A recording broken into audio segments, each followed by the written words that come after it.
پیدائش باب نمبر 32۔ یعقوب ایسو سے ملنے کے لیے تیار ہو جاتا ہے۔ یعقوب نے بھی اپنا سفر جاری رکھا۔ راستے میں خدا کے فرشتے اس سے ملے۔ انہیں دیکھ کر اس نے کہا، یہ خدا کی لشکرگاہ ہے۔ اس نے اس مقام کا نام مہنائم یعنی 2 لشکرگاہیں رکھا۔ یعقوب نے اپنے بھائی ایسو کے پاس اپنے آگے آگے قاصد بھیجے۔ ایسو سعیر یعنی ادوم کے ملک میں آباد تھا۔ انہیں ایسو کو بتانا تھا، آپ کا خادم یعقوب آپ کو اطلاع دیتا ہے کہ میں پردیس میں جا کر اب تک لابن کا مہمان رہا ہوں۔ وہاں مجھے بیل، گدھے، بھیڑ، بکریاں، غلام اور لونڈیاں حاصل ہوئے ہیں۔ اب میں اپنے مالک کو اطلاع دے رہا ہوں کہ واپس آ گیا ہوں اور آپ کی نظر کرم کا خواہش مند ہوں۔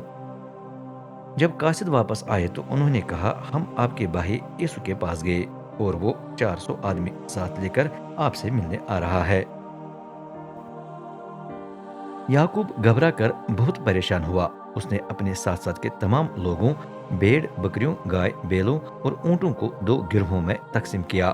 خیال یہ تھا کہ اگر ایسو آ کر ایک گروہ پر حملہ کرے تو باقی گروہ شاید بچ جائے۔ پھر یعقوب نے دعا کی، اے میرے دادا ابراہیم اور میرے باپ اسحاق کے خدا، میری دعا سن۔ اے رب، تو نے خود مجھے بتایا، اپنے ملک اور رشتہ داروں کے پاس واپس جا اور میں تجھے کامیابی دوں گا۔ میں اس تمام مہربانی اور وفاداری کے لائق نہیں جو تو نے اپنے خادم کو دکھائی ہے۔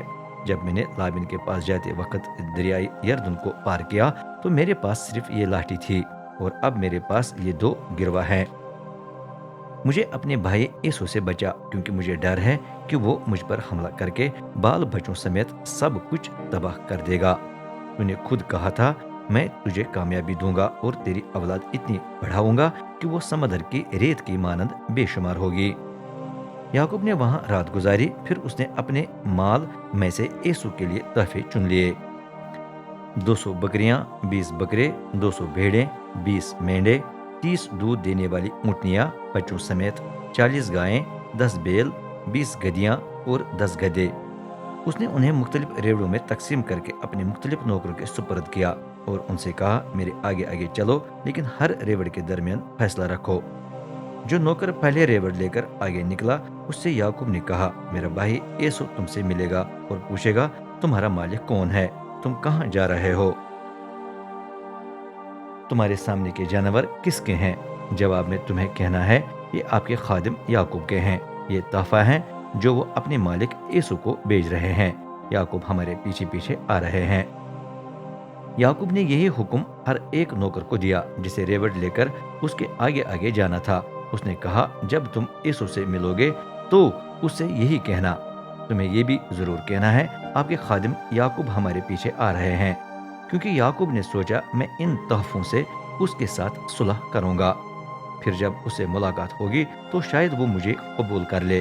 یوں اس نے یہ تحفے اپنے آگے آگے بھیج دیے، لیکن اس نے خود خیمہ گاہ میں رات گزاری۔